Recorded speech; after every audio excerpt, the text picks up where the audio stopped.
श्री स्वामी समर्थ स्वामी सेवा मार्ग या माझ्या चॅनलवर तुम्हा सर्वांचं खूप खूप मनापासून स्वागत आहे। स्वामी भक्तांनो, पुन्हा एकदा मी तुमच्यासाठी हा नवीन देवपूजा बाबतचा व्हिडिओ घेऊन आलेला आहे, जो अतिशय महिलांच्या जिव्हाळ्याचा आणि जवळचा असा विषय आहे। प्रत्येक महिला ही सकाळी उठल्याच्या नंतर देवपूजा ही करत असते। देवपूजा केल्यापासून तिचा एकही दिवस जात नसतो। प्रत्येकाच्या घरामध्ये देवघर असतं आणि देवघरातील देवांची पूजा आपण करत असतो, अर्चना करत असतो।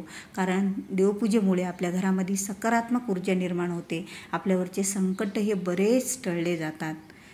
आपल्या कर्मानुसार काही भोग आपल्याला भोगावे लागतात, पण त्यात बी त्या भोगाची तीव्रता ही कमी होत असते या देवपूजेमुळे। आणि देवपूजेमधील विशेष महत्त्वाच्या गोष्टी की आपण देवपूजा करताना कोणत्या वस्तूचा वापर करतो। बघा, देवपूजा करताना आपण जसं हळदी, कुंकू, अक्षदा, गंध, चंदन ह्या गोष्टीचा वापर करतो, त्याचप्रमाणे फुलांना सुद्धा तिथे बरंच महत्त्व आहे। आता फुले अर्पण करताना आपल्याकडून बऱ्याच चुका होत असतात। आता फुले हे वाईट आहेत का? नाही, फुले तर खूप चांगले आहेत। फुलाची निर्मिती जणू देवाला अर्पण करण्यासाठीच झालेली आहे। वेगवेगळ्या फुलांचं असं वेगवेगळे एक महत्त्व आहे। बरेच फुले हे आपल्या मनाला प्रसन्न करणारे असतात, तर कोणत्याचा गंध हे खूप अतिशय आपल्या मनाला मोहित करून टाकणारा असतो। काही काटेरी फुले असतात, तर काही खूप सॉफ्ट फुले असतात आणि वेगवेगळ्या रंगाची फुले हे आपल्याला पाहायला मिळतात। असो, पण या फुलांचा वापर आपण देवपूजेसाठी करतो आणि करायलाच हवा। पण फुले वाहताना महिलांनो, देवाला फुले वाहताना सावध राहा। कारण तुम्हाला माहीत आहे का की देवाला फुले अर्पण आपण केल्याच्या नंतर त्याचं पुण्य आपल्याला मिळत असतं, पण कोणत्या देवाला कोणतं फुल आवडतं आणि कोणत्या देवाला कोणतं फूल आवडत नाही हेही माहीत असणं आपल्याला खूप गरजेचं आहे। आज आपल्याला एका झाडाची कोणत्या तरी फुले मिळाली आणि आपण ते आणून सर्व देवांना वाहून मोकळे होतो, पण त्याचं पूजा केलेल्याचं फळ मिळण्याऐवजी आपल्या पाठीमागं हे पाप लागतं आणि आपल्याला बरंच काही आपल्या जीवनात घडतं आणि आपल्याला बऱ्याच गोष्टींना सामोरं जावं लागतं। बघा, वेगवेगळ्या फुलाचे एक वेगवेगळं महत्त्व आहे। जसे की जास्वंदाचं फूल हे गणपतीला अर्पण केलं जातं, गणपतीला आवडणारं आहे। दुर्वा ही गणपतीला आवडणारी आहे आणि लाल फूल हे गणपतीला आवडणारं आहे। पण तेच लाल फूल आपण श्री विष्णूंना, श्री महादेवाच्या डोक्यावर अर्पण करू शकत नाही। कारण श्री विष्णूंना लाल फूल हे व्रज्य आहे आणि श्री विष्णूला जर लाल फूल तुम्ही अर्पण करत असाल तर तुम्ही कितीही श्री विष्णूंचे स्तोत्र मंत्र पाठ करा, ते सर्व काही निष्फळ होत असतं। म्हणून श्री विष्णूंना चुकूनही आपल्याला लाल फूल अर्पण करायचं नसतं। त्याचप्रमाणे शंभू महादेवाला आपल्याला जसे काटेरी फुले आपण अर्पण करतो, जसं की धोत्र्याचं फूल, फळ, जे की रुईचं, उचकीचं फूल, फळ आपण अर्पण करत असतो, पण हे जे विषारी आणि काटेदार फुलं आहेत हे महादेवालाच अर्पण करू शकतो, इतर देवी देवतांना ते अर्पण करू शकत नाहीत। म्हणून चुकूनही दुसऱ्या देवांना तुम्ही धोत्र्याचं फूल किंवा रुचकीचं फूल अर्पण करायचं नसतं। तर बघा, त्याचबरोबर महादेवाला आणखीन एक फूल आपल्याला अर्पण करायचं नाही, ते म्हणजे केतकीचं फूल। केतकीचं जर फूल तुमच्याकडून चुकूनही श्री शंभूला, महादेवाला अर्पण झालं ना, तर त्याचं फळ आपल्याला, त्याचं पाप हे आपल्याला खूप मोठं भोगावं लागतं, तुम्ही विचारही करू शकणार नाहीत। म्हणून महिलांनो, देवपूजा करणाऱ्या महिलांनो सावध व्हा। देवाला वाहिलेल्या फुलामुळे तुमच्यासोबत काय घडते हे ऐकून थक्क व्हाल।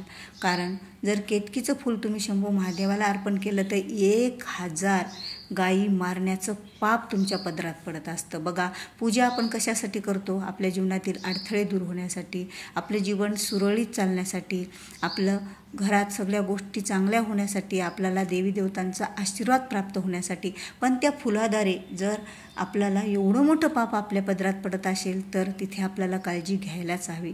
त्यामुळे जसं की कोणत्या देवाला कोणते फुले अर्पण करावीत हे माहीत असणे गरजेचं आहे, तेवढंच कोणत्या देवाला कोणते फुले अर्पण करू नयेत, पाने अर्पण करू नयेत हेही आपल्याला माहीत असायला पाहिजे।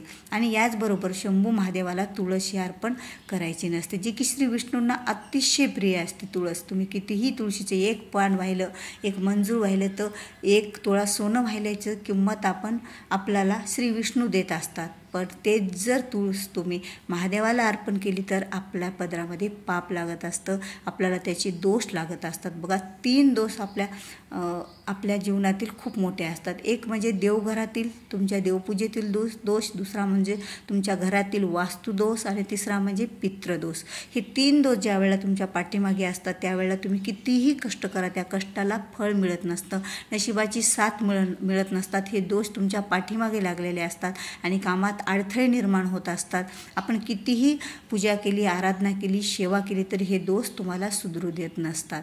म्हणून महिलांनो काळजी घ्या की देवपूजेतील जे मी आज त्या व्हिडिओच्या माध्यमातून तुम्हाला देवपूजा करताना ह्या ज्या चुका होतात आपल्या हातून ते मी सांगण्याचा प्रयत्न करत आहे.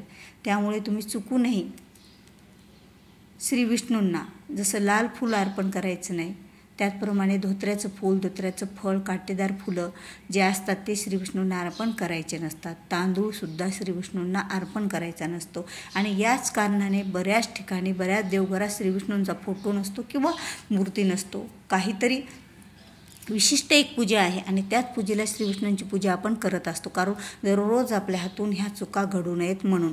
जर श्रीविष्णूंचा फोटो तुम्हाला तुमच्या घरात ठेवायचा असेल, मूर्ती ठेवायची असेल तर आवर्जून तिला लाल फूल वाहणं टाळा तुम्ही आणि श्रीविष्णूंना पिवळं फूल वाहा, पांढरं फूल अर्पण करा, मंजूळ अर्पण करा. नाही फुले मिळाले एखाद्या तुळशीचं पान अर्पण करा. याचं खूप मोठं फळ आपल्या पदरात पडत असतं.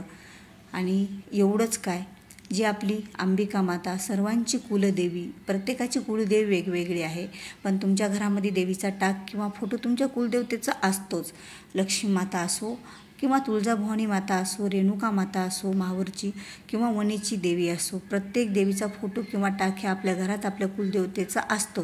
तर त्यांना चुकूनही आपल्याला दुर्वा अर्पण करायच्या नसतात, ज्या की गणपतीला अतिशय प्रिय आहेत. पण त्याच दुर्वा आपण देवीला अर्पण करू शकत नाही.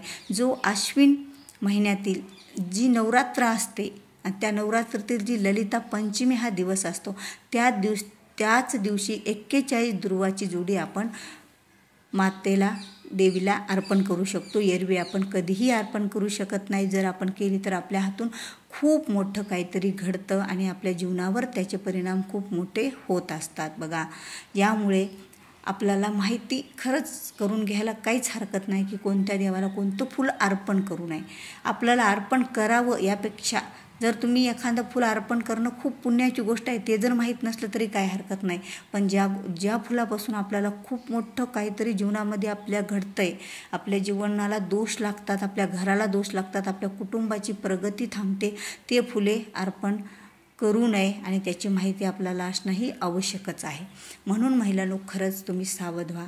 देवपूजा तुम्ही दररोज करा. देवपूजा केल्याने आपल्या घरातील सकारात्मक ऊर्जा तयार होते. आपल्या घरातील आपली जी संतान आहे, संतती आहे, ती चांगल्या मार्गाला लागते. त्यांच्या जीवनात पण चांगले, आपल्या सर्वांच्या जीवनात चांगले बदल घडून येतात. आपलं मन दिवसभर असं प्रसन्न राहतं. पण त्याचबरोबर ह्या फुलं, पाने, फळं जे वेगवेगळे असतात ते वेगवेगळ्या देवांना अर्पण करायचे नसतात. बघा, बेलपत्राला खूप महत्त्व आहे महादेवाला अर्पण करणं, पण तेच बेलपत्र आपण श्रीविष्णूंना अर्पण करू शकत नाहीत. ही एक काळजी घ्या. आपण कृष्णाला अर्पण करू शकत नाहीत. बाळकृष्णाला अर्पण म्हणजे कुठल्याच श्रीविष्णूंच्या अवतारांना बेलपत्र आपण अर्पण करू शकत नाहीत. मग तो कधी अर्पण करायचा असतो? ज्या वेळेला वैकुंठ चतुर्दशी येते, हरिहर भेट होती, त्यावेळेला श्री विष्णूंना बेलपत्र आणि श्री महादेवांना मंजूळ तुळशीची पाने अर्पण केली जातात. तो एकच दिवस असतो. म्हणून महिलांनो खरंच आपण देवाला वाहिलेल्या फुलामुळे जर आपल्यासोबत एवढं काही घडत असेल तर विचार करूनच आपण आपल्या देवाला फुले, फळे, पाने हे अर्पण करायचे असतात.